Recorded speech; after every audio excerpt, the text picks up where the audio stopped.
आता एक एक जागेसाठी सगळ्या पक्षांना लढावं लागणार अशी परिस्थिती आहे आणि ती स्पष्ट आहे देशामध्ये जशी परिस्थिती आहे.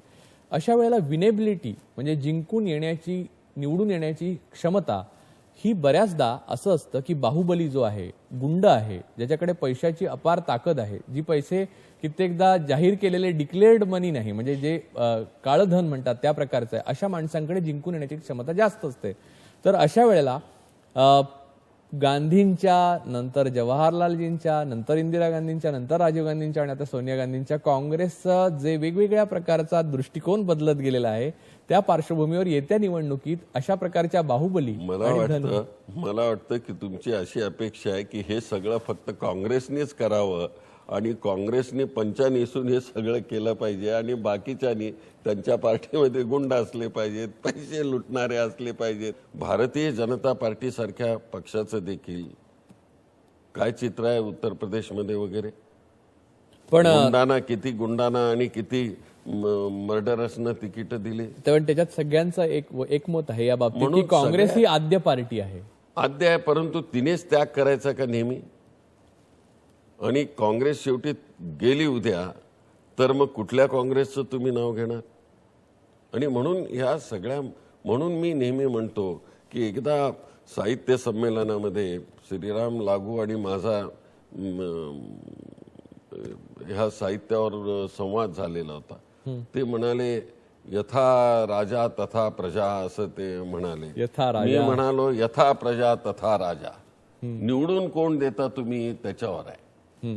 तुम्ही ठरवा मतदारांनी ठरवा की मी गुंडांना निवडून देणार नाही मी भ्रष्ट माणसांना निवडून देणार नाही. ठरवा काय हिंमत आहे परत उभा राहण्याची. अरे नाही लोक आपल्याला निवडून देणार नाही तो मी नाही उभा राहणार असं सुरू होईल ना. पण लोक जेव्हा माईट इज राईट वाल्यांना निवडून देतात त्यामुळे ही सवय लागलेली आहे. तुम्ही स्वतः मतदारसंघाची पुनर्रचना झाली त्या पार्श्वभूमीवर कसं बघताय. हा कठीण प्रश्न आहे माझ्या दृष्टीने कारण मी आतापर्यंत तरी रिझर्वेशनवर मी लढत होतो सगळ्या माझ्या निवडणुका. पण 90 नंतर मी लढत नाही. लोकही मला निवडून देतात. एक कॉन्फिडन्स निर्माण झालेला आहे. मला माहिती नाही आज तर मी राज्यसभेमध्ये आहे अजून माझी 4 वर्ष बाकी आहे. त्यामुळं आणि शेवटी आज मी जवळजवळ 67 वर्षाचा आहे. किती दिवस हो राजकारणामध्ये आम्ही लोकांनी राहायचं. तुम्ही तरुण पिढी एक वेळ होती आमच्यात एक जोश होता.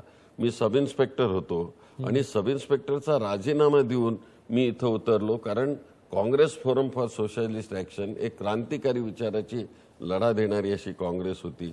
मी त्या विचाराने आलो आणि रात्रंदिवस फिरत होतो महाराष्ट्रामध्ये.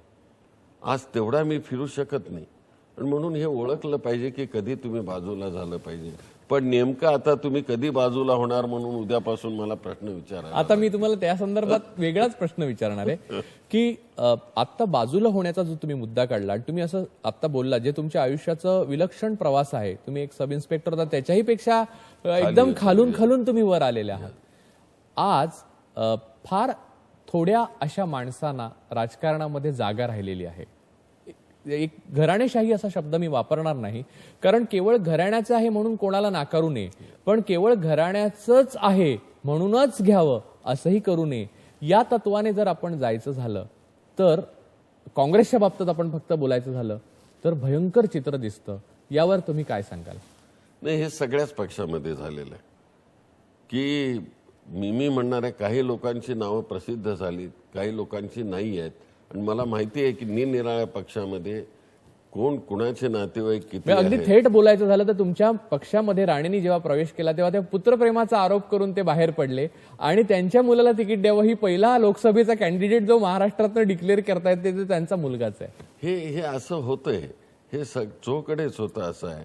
परंतु हे जर थांबवायचं असेल त्याच्याकरता विचाराची बैठक पाहिजे. म्हणून मी 1977च्या पूर्वीचा काळ म्हटला कारण त्या रचनात्मक भूमिकेतून काम करणारी मंडळी होती. आत्ता हे सगळं अवेलेबिलिटी झालेली आहे आणि इझी मिळतं त्यामुळे हा सगळा प्रकार चाललेला आहे. आणि हे जर थांबवायचं असेल तर मला वाटतं की शेवटी जनतेने हे ठरवलं पाहिजे की नाही.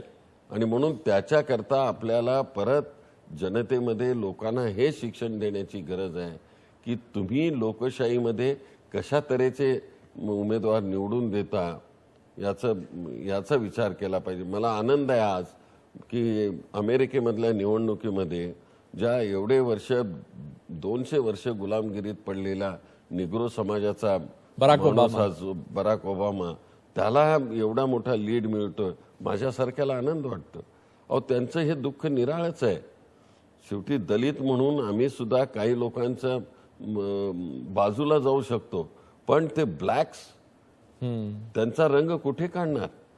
कुठे दिसतात? सारखे दिसतात. त्यांना म्हटलं जातं त्यांचं हे दुःख कोण समजू शकणार? आणि अशा माणसाला जर आज अमेरिका मोठं करते, मला वाटतं की हा आमच्या लोकशाहीचा विजय आहे. आणि म्हणून मी अमेरिकेकडेच बघावं असं मी म्हणणार नाही. आमच्याही देशामध्ये खूप असे चांगले प्रवाह निर्माण झालेले आहेत आणि निरनिराळ्या तुम्ही मला सांगा ना, काँग्रेस शिवाय किती लोकांनी या देशामध्ये मुख्यमंत्री दलितांचे दिले हो? काँग्रेसनेच दिले. मग भोला पासवान असेल किंवा आमचा पहाडिया असेल किंवा सुशील भारतीय जनता पक्षाने पण दिले. म्हणजे भारतीय जनता पार्टीने कुठे दिले? नाही दिलं ना, नाही दिलं. आमचं तेच मत आहे, नाही दिलं. म्हणून आता ते बरं आतापर्यंत कुणाशी नाही दिलं तर आता मायावतीला साथ करू म्हणतात. पण त्या बिचाऱ्यांचं अडवणीचं काय होईल? इथे एक प्रश्न, एक खरं तर प्रश्न नाहीच, खरं तर 3 प्रश्न. महाराष्ट्र कुणाचा यासाठी 3 प्रश्न. महाराष्ट्र हा आमच्या सगळ्यांचा आहे. तुम्हाला सांगतो, महाराष्ट्रावर जे जे प्रेम करतात त्या सगळ्यांचा महाराष्ट्र आहे. आणि इथं रात्रंदिवस काम करून घामाच्या धारा गाळून जे लोक महाराष्ट्राला मोठं करतात त्या सगळ्यांचा महाराष्ट्र आहे. महाराष्ट्र राजकीय अर्थाने मी 3 प्रश्न विचारतो. येत्या निवडणुकीत काँग्रेस पुन्हा मुख्यमंत्री स्वतःचा आणण्यात यशस्वी ठरणार का? 1. 2. काँग्रेसने जर मुख्यमंत्री आणला निवडून, म्हणजे मुख्यमंत्री बनवण्याची क्षमता आणि मुख्यमंत्री बनवण्याची निर्णायक ताकद काँग्रेसमध्ये निवडणुकीनंतर निर्माण झाली, तर त्या मुख्यमंत्री पदाच्या जागेवर तुमचा हक्क आहे ना? 2. आणि 3रा आणि शेवटचा प्रश्न, यानंतरची 5 वर्ष काँग्रेसला जर मिळाली तर आतापर्यंतची जी 5 वर्ष होती त्याहून ती वेगळं वागणार आहे का तसंच? मी आपल्याला स्पष्टपणानं सांगतो की माझं हे रीडिंग आहे की महाराष्ट्रामध्ये काँग्रेसच निवडून येईल. कारण लोकांना एक विश्वास वाटलेला आहे की हे ठीक आहे, बोलतात, काही वेळेस करतात, भांडणं होतात यामध्ये, परंतु आज समाजाला आणि लोकांना जे काही देतात ते काँग्रेसच देते आहे. मग ती दिल्लीची काँग्रेस असो किंवा महाराष्ट्रातली असो, कारण शेवटी लीडरशिप ही पर्क्युलेट होत असते.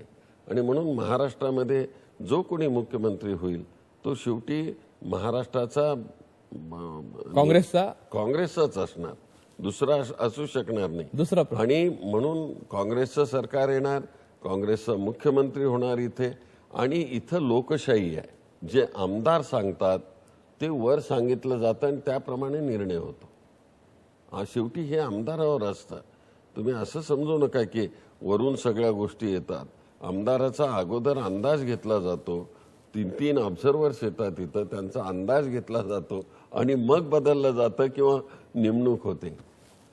शिंदेसाहेब आणि मी तुम्हाला सांगू इच्छितो की मी क्लेम कुठलाही ठेवू इच्छित नाही. कारण मला जे मिळालेलं आहे ते खूप महाराष्ट्राने दिलेलं आहे.